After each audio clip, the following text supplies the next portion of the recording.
Hello everyone welcome back to my channel. ಎಲ್ಲರಿಗೂ ನಮಸ್ಕಾರ. ಇವತ್ತಿನ ವಿಡಿಯೋದಲ್ಲಿ ಒಂದು ಸಖತ್ ಟೇಸ್ಟಿಯಾಗಿರುವಂಥ ರೆಸಿಪಿನ ತೋರಿಸ್ಕೊಡ್ತಿದ್ದೀನಿ. ಸೊ ತುಂಬ ಸಿಂಪಲ್ ಆಗಿ ನೀವು ಮಾಡ್ಕೋಬೋದು ಟೊಮೊಟೊ ಬಾತ್ ರೆಸಿಪಿನ.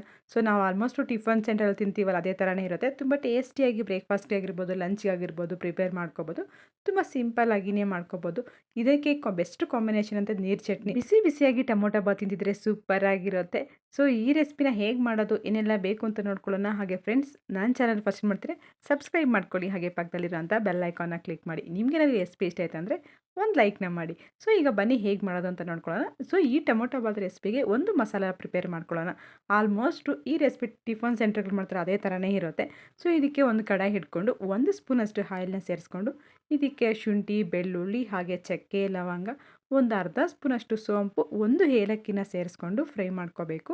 ಹಾಗೆ ಇದಕ್ಕೇ ಒಂದು 5ರಿಂದ 6 ಕಾಳು ಮೆಣಸನ್ನ ಸೇರಿಸ್ಕೊಂಡು ಇದಕ್ಕೆ ಸ್ವಲ್ಪ ಫ್ರೈ ಮಾಡ್ಕೊಂಡಿದ್ದಾದಮೇಲೆ ಒಂದು 2 ಸ್ಪೂನಷ್ಟು ಧನಿಯಾ, ಹಾಗೆ ಇದರ ಜೊತೆಗೇ ಬ್ಯಾಡಗೆ ಮೆಣಸಿನ್ಕಾಯಿ ಒಂದು 7ರಿಂದ 8, ಹಾಗೆ ಖಾರಕ್ಕೆ ಒಣಮೆಣ್ಸಿನ್ಕಾಯಿನ ಸೇರಿಸ್ಕೊಂಡ್ಬಿಟ್ಟು ಇದೆಲ್ಲ ಸ್ವಲ್ಪ ಲೈಟ್ ಕಲರ್ ಬರೋವರೆಗೂ ಚೇಂಜ್ ಮಾಡ್ಕೊಳ್ಳೋಣ. ಆಮೇಲೆ ಇದಕ್ಕೆ ಒಂದು 2 ಸ್ಪೂನಷ್ಟು ಹಸಿ ಕೊಬ್ಬರಿ ಸೇರಿಸ್ಕೊಂಡ್ಬಿಟ್ಟು ಈಗ ಫ್ರೈ ಮಾಡ್ಕೊಳ್ಳೋಣ. ಧನಿಯಾ ಬೇಗನೆ ಸೀದೋಗುತ್ತೆ. 30 to 40 ಸೆಕೆಂಡ್ಸ್ ಅಷ್ಟೇ ಫ್ರೈ ಮಾಡ್ಕೋಬೇಕು. ಆಮೇಲೆ ಇದಕ್ಕೆ ಒಂದು ಸ್ವಲ್ಪ ಕೊತ್ತಂಬರಿನ ಹಾಕ್ಕೊಂಡ್ಬಿಟ್ಟು ಸ್ಟವ್ ಆಫ್ ಮಾಡಿಕೊಂಡು ಈಗ ಬಿಸಿಗೇನೆ ಕೊತ್ತಂಬರಿ ಎಲ್ಲ ಫ್ರೈ ಆಗಿಬಿಡುತ್ತೆ. ಇದು ಕಂಪ್ಲೀಟಾಗಿ ಕೂಲ್ ಆದಮೇಲೆ ಒಂದು ಮಿಕ್ಸಿ ಜಾರ್ಗೆ ಹಾಕ್ಕೊಂಡ್ಬಿಟ್ಟು ಸ್ವಲ್ಪ ನೀರು ಆ್ಯಡ್ ಮಾಡಿಕೊಂಡು ಮಸಾಲೆ ರುಬ್ಬಿಟ್ಕೊಳ್ಳೋಣ. ಸೊ ಈಗ ಒಂದು ಕಡೆ ಮಸಾಲೆನೂ ರುಬ್ಬಿಟ್ಕೊಂಡ್ಬಿಟ್ಟು ಆಯಿತು. ಈಗ ಇದೆ ಟೊಮೊಟೊ ಬಾತ್ ಮಾಡ್ಕೊಳ್ಳಿಕ್ಕೆ ಇವತ್ತು ಮಾಡ್ತಿರೋದು ಪಾತ್ರೆಯಲ್ಲಿ. ನಾನಿವತ್ತು ಟೊಮೊಟೊ ಬಾತ್ 4 ಜನಕ್ಕೆ ಆಗೋಷ್ಟು ಮಾಡ್ತಿದ್ದೀನಿ. 4 ಜನಕ್ಕೆ ಇವಾಗ ತೋರಿಸಿದಂಥ ಮಸಾಲೆ ಪರ್ಫೆಕ್ಟಾಗಿ ಆಗುತ್ತೆ. ಈಗ ಪಾತ್ರೆ ಬಿಸಿ ಆದಮೇಲೆ ಇದಕ್ಕೆ ಒಂದು 8ರಿಂದ 9 ಸ್ಪೂನಷ್ಟು ಆಯಿಲ್ನ ಸೇರಿಸ್ಕೊಂಡು ಇದಕ್ಕೇ 1 ಸ್ಪೂನಷ್ಟು ತುಪ್ಪ ಹಾಕ್ಕೊಳ್ಳೋಣ. ತುಪ್ಪ ಮತ್ತು ಆಯಿಲ್ ಎರಡೂ ಬಿಸಿ ಆದಮೇಲೆ ಇದಕ್ಕೆ ಒಂದು ಅರ್ಧ ಸ್ಪೂನಷ್ಟು ಸೋಂಪು, ಹಾಗೆ ಚಕ್ಕೆನ ಸೇರಿಸ್ಕೊಂಡ್ಬಿಟ್ಟು ಇದಕ್ಕೆ ಪಲಾವ್ ಎಲೆ, ಒಂದು ಏಲಕ್ಕಿನೂ ಹಾಕ್ಕೋಬೇಕಾಗುತ್ತೆ. ಸೊ ಇದೆಲ್ಲ ಜಸ್ಟ್ 1 ನಿಮಿಷ ಫ್ರೈ ಮಾಡ್ಕೊಳ್ಳೋಣ. ಆಮೇಲೆ ಇದಕ್ಕೆ ಒಂದು ಅರ್ಧ ಕಪ್ಪಷ್ಟು ಈರುಳ್ಳಿನ ಸೇರಿಸ್ಕೊಳ್ಳೋಣ. ಅಂದರೆ ಇದು ಮೀಡಿಯಮ್ ಸೈಜು ಒಂದು 2 ಈರುಳ್ಳಿನ ಕಟ್ ಮಾಡಿಕೊಂಡು ಸೇರಿಸ್ಕೋಬೇಕಾಗುತ್ತೆ. ಸೊ ಈರುಳ್ಳಿ ಎಲ್ಲ ಸ್ವಲ್ಪ ಲೈಟ್ ಬ್ರೌನ್ ಕಲರ್ ಬರೋವರೆಗೂ ಫ್ರೈ ಮಾಡ್ಕೊಳ್ಳೋಣ. ಬೇಕಿದ್ರೆ ನೀವು ಇದೇ ಪ್ರೋಸೆಸ್ನ ಕುಕ್ಕರಲ್ಲಿ ಮಾಡ್ಬೋದು. ಕುಕ್ಕರಲ್ಲಾದರೆ 3 ವಿಸಲ್ಗೆ ಪರ್ಫೆಕ್ಟಾಗಿ ಟೊಮೊಟೊ ಬಾತ್ ರೆಡಿಯಾಗುತ್ತೆ. ಸೊ ಈಗ ಈರುಳ್ಳಿ ಎಲ್ಲ ಫ್ರೈ ಆದಮೇಲೆ ಇದಕ್ಕೇ ಸ್ವಲ್ಪ ಕೊತ್ತಂಬರಿ ಮತ್ತು ಪುದೀನಾನ ಹಾಕಿಬಿಟ್ಟು ಈಗ ಫ್ರೈ ಮಾಡ್ಕೊಳ್ಳೋಣ. ಸೊ ಇದು ಜಸ್ಟ್ 1 ನಿಮಿಷ ಫ್ರೈ ಮಾಡ್ಕೊಂಬಿಟ್ಟು ಈಗ ಇದಕ್ಕೇ ಬಟಾಣಿನ ಹಾಕ್ಕೊಳ್ಳೋಣ. ಇಲ್ಲಿ ಬೇಕಾದ್ರೆ ನೀವು ಹಸಿ ಬಟಾಣಿ ಹಾಕ್ಕೋಬೋದು. ನಾನು ಇಲ್ಲಿ ಒಣಗಿರೋ ಬಟಾಣಿ ನೈಟಲ್ಲಿ ನೆನೆಸ್ಬಿಟ್ಟು ಹಾಕಿದ್ದೀನಿ. ಸೊ ನಿಮ್ಮ ಹತ್ರ ಯಾವುದಿದ್ರೆ ಅದನ್ನೇ ಹಾಕ್ಕೋಬೋದು. ಬಟಾಣಿ ಎಲ್ಲ ಹಾಕಿದ ಮೇಲೆ 1 ನಿಮಿಷ ಫ್ರೈ ಮಾಡ್ಕೊಂಡು ಆಮೇಲೆ ಇದಕ್ಕೆ ಒಂದು 2 ಕಪ್ಪಷ್ಟು ಚೆನ್ನಾಗಿ ಹಣ್ಣಾಗಿರುವಂಥ ಟೊಮೊಟೊನ ಸೇರಿಸ್ಕೊಂಡಿದ್ದೀನಿ. ಸೊ ಇವಾಗ ಟೊಮೊಟೊ ಹಾಕಿದ ಮೇಲೆ ಚೆನ್ನಾಗಿ ಫ್ರೈ ಮಾಡ್ಕೋಬೇಕಾಗುತ್ತೆ. ಟೊಮೊಟೊ ಹಾಕಿದ ಮೇಲೆ ಸ್ವಲ್ಪ ಹೊತ್ತು ಮುಚ್ಚಳ ಹಾಕಿಬಿಟ್ಟು ಬಿಟ್ಬಿಟ್ರೆ ಟೊಮೊಟೊ ಎಲ್ಲ ತುಂಬ ಸಾಫ್ಟಾಗಿ ಕುಕ್ ಆಗಿಬಿಡುತ್ತೆ. ಈಗ ನೋಡ್ತಿರ್ಬೋದು ಟೊಮೊಟೊ ಎಲ್ಲ ಯಾವ ರೀತಿ ಸಾಫ್ಟಾಗಿ ಆಗಿದೆ ಅಂತ. ಈಗ ನಾವು ಮೊದಲೇ ಎಲ್ಲ ರುಬ್ಬಿಟ್ಟಂಥ ಮಸಾಲೆ ಐತಲ್ಲ, ಆ ಮಸಾಲೆನ ಸೇರಿಸ್ಕೊಂಬಿಟ್ಟು ಚೆನ್ನಾಗಿ ಫ್ರೈ ಮಾಡ್ಕೊಳ್ಳೋಣ. ಸೊ ಮಸಾಲೆ ಹಾಕಿದ ಮೇಲೆ ಒಂದು 2ರಿಂದ 3 ನಿಮಿಷ ಫ್ರೈ ಮಾಡ್ಕೊಳ್ಳೋಣ. ಸೊ ಈ ಥರ ಮಸಾಲೆ ರುಬ್ಬಿ ಹಾಕೋದ್ರಿಂದ ನಾವು ಔಟ್ಸೈಡು ಟಿಫನ್ ಸೆಂಟರ್ಗಳು ತಿಂತೀವಲ್ಲ ಅದೇ ಥರನೇ ಇರುತ್ತೆ ಟೊಮೊಟೊ ಬಾತು. ತುಂಬಾ ಟೇಸ್ಟಿಯಾಗಿರುತ್ತೆ. ನೀವೇನಾದ್ರು ಒಂದು ಸಲ ಟ್ರೈ ಮಾಡಿದ್ಮೇಲೆ ನಿಮಗೆ ಗೊತ್ತಾಗುತ್ತೆ ಯಾವ ರೀತಿ ಆಗಿರುತ್ತೆ ಅಂತ. ತುಂಬಾ ಚೆನ್ನಾಗಿರುತ್ತೆ. ಇಲ್ಲಿ ನಾನಿವತ್ತು ಕ್ವಾಂಟಿಟಿ 4 ಜನಕ್ಕಷ್ಟು ಮಾಡ್ತಿದ್ದೀನಲ್ಲ, ನೀವೇನಾದ್ರು ಇನ್ನೂ ಸ್ವಲ್ಪ ಜಾಸ್ತಿ ಕ್ವಾಂಟಿಟಿಯಲ್ಲಿ ಮಾಡಬೇಕು ಅಂತಂದರೆ ಇನ್ನೂ ಮಸಾಲೆ ಎಲ್ಲ ಜಾಸ್ತಿ ಹಾಕ್ಕೊಂಡ್ರೆ ಸರೋಗುತ್ತೆ.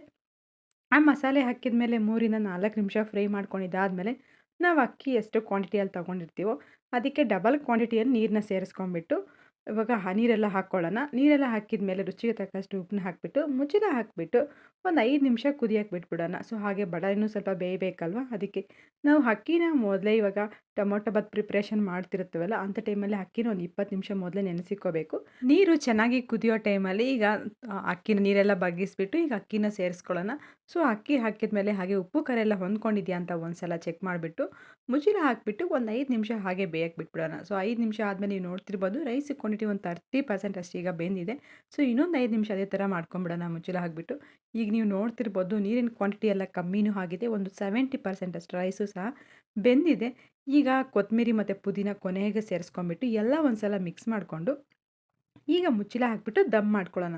ಸೊ ಪಾತ್ರೆಯಲ್ಲಿ ಮಾಡಬೇಕು ಅಂತಂದರೆ ಈ ಥರ 70 ಸ್ವಲ್ಪ ತೇವಿನ ಅಂಶ ಇರಬೇಕಂದ್ರೆ ನೀರು ಸ್ವಲ್ಪ ಹಾಗಾಗೇ ಇರಬೇಕು. ನೀವು ನೋಡ್ತಿರ್ಬೋದು ಗಂಜಿ ಥರ ಇರುತ್ತಲ್ಲ ಅಂಥ ಟೈಮಲ್ಲೇ ಒಂದು 70% ಅಷ್ಟು ಕುಕ್ ಆಗಿದ್ರೆ ಸಾಕು. ಇನ್ನು ದಮ್ ಮಾಡ್ತೀವಲ್ಲ ಇನ್ನು ಮಿಕ್ಕಿದ್ದು ಪರ್ಫೆಕ್ಟಾಗಿ ರೈಸ್ ಉದುರುದ್ರಾಗಿ ರೆಡಿ ಆಗುತ್ತೆ. ಈಗ ಮುಚ್ಚಳ ಹಾಕ್ಬಿಟ್ಟು ಇದ್ರ ಮೇಲೆ ವೆಯ್ಟು ಅಥವಾ ನೀರಾದರೂ ಇಡ್ಬೋದು, ಇಲ್ಲಾಂದ್ರೆ ಈ ಥರ ಕುಟಾಣಿ ಕಲ್ಲಿರುತ್ತಲ್ಲ ಆ ಥರದ್ದು ವೆಯ್ಟ್ ಯಾವುದಾದ್ರೂ ಇಡ್ಬೋದು. ಈ ಥರ ಹಿಗ್ಬಿಟ್ಟು ಒಂದು 5 ನಿಮಿಷ ಸಿಮ್ಮಲ್ಲೇ ಹಾಗೆ ಸ್ಟವ್ ಬಿಟ್ಬಿಡೋಣ. ಸೊ 5 ನಿಮಿಷ ಆದಮೇಲೆ ಈಗ ಆಫ್ ಮಾಡಿಬಿಟ್ಟು ಸ್ವಲ್ಪ ತಣ್ಣಗಾದ್ಮೇಲೆ ನಿಮಗೆ ನೋಡಿಸ್ತಿದ್ದೀನಿ. ನೀವು ನೋಡ್ತಿರ್ಬೋದು. ಸೊ ಇವಾಗ ದಮ್ ಆದಮೇಲೆ ಪರ್ಫೆಕ್ಟಾಗಿ ಟೊಮೊಟೊ ಬಾತ್ ಕುಕ್ ಆಗಿದೆ. ಯಾವ ರೀತಿ ಸೊ ನಾವು ಮಸಾಲೆ ಎಲ್ಲ ರುಬ್ಬಿ ಹಾಕಿರ್ತೀವಲ್ಲ, ಆ ಮಸಾಲೆ ಎಲ್ಲ ಹಾಗಾಗೇ ಇರುತ್ತೆ. ಒಳ್ಳೆ ಫ್ಲೇವರ್ ಆರಾಮಾಗಿ ಬರ್ತಿರುತ್ತೆ. ತುಂಬಾ ಚೆನ್ನಾಗಿರುತ್ತೆ. ಸೊ ಈ ಸಲ ಅಂತೂ ಟ್ರೈ ಮಾಡಿ ತುಂಬಾ ಚೆನ್ನಾಗಿರುತ್ತೆ. ಈ ಥರ ಲಂಚ್ ಬಾಕ್ಸ್‌ಗೆ ಆಗಿರ್ಬೋದು ಅಥವಾ ಬ್ರೇಕ್‌ಫಾಸ್ಟಿಗೆ ಈ ಥರ ಟ್ರೈ ಮಾಡಿ ತುಂಬಾ ಟೇಸ್ಟಿಯಾಗಿರುತ್ತೆ. ಈಗ ನಾನು ಇದಕ್ಕೆ ಕಾಂಬಿನೇಷನ್ ನೀರು ಚಟ್ನಿ ಮಾಡ್ಕೊಂಡಿದ್ದೀನಿ. ಸೊ ಆ ನೀರು ಚಟ್ನಿ ರೆಸಿಪಿ ಬೇಕು ಅಂತಂದರೆ ಕಮೆಂಟ್ ಮಾಡಿ, ಅದನ್ನು ಸಹ ಶೇರ್ ಮಾಡ್ತೀನಿ. ಸೊ ಈಗ ಒಂದು ಪ್ಲೇಟ್‌ಗೆ ಸರ್ವ್ ಮಾಡ್ಕೊತಿದ್ದೀನಿ. ಸೊ ನಾವು ಈ ಥರ ದಮ್ ಮಾಡಿ ಮಾಡೋದ್ರಿಂದ ತುಂಬ ಉದುರುದ್ರಾಗೂ ಆಗುತ್ತೆ ರೈಸು. ನೀವು ಬೇಕಿದ್ರೆ ಇದೇ ಪ್ರೊಸೆಸ್ಸನ್ನು ಕುಕ್ಕರಲ್ಲೂ ಮಾಡ್ಕೊಬೋದು. ಕುಕ್ಕರಲ್ಲಾದರೆ 3 ವಿಸಿಲ್‌ಗೆ ಪರ್ಫೆಕ್ಟಾಗಿ ಟೊಮೊಟೊ ಬಾತ್ ರೆಡಿಯಾಗಿರುತ್ತೆ. ಈಗ ನೋಡ್ತಿರ್ಬೋದು ಎಷ್ಟು ಕಲರ್‌ಫುಲ್ ಆಗಿದೆ. ನಾವು ಬ್ಯಾಡಗೆ ಮೆಣಸಿನ್ಕಾಯಿ ಹಾಕಿರ್ತೀವಲ್ಲ, ಅದಕ್ಕೆ ರೆಡ್ ಕಲರ್ ಬಂದಿರುತ್ತೆ. ತುಂಬಾ ಚೆನ್ನಾಗಿರುತ್ತೆ. ಬಿಸಿ ಬಿಸಿಯಾಗಿ ತಿಂದಿದ್ರೆ ಸೂಪರಾಗಿರುತ್ತೆ. ನೀವು ಒಂದ್ಸಲ ಟ್ರೈ ಮಾಡಿ. ಹಾಗೆ ಈ ಟೊಮೊಟೊ ಬಾತ್ ರೆಸಿಪಿ ಹೇಗೆ ಬಂದಿತ್ತು ಅಂತ ಕಮೆಂಟ್ ಮಾಡಿ.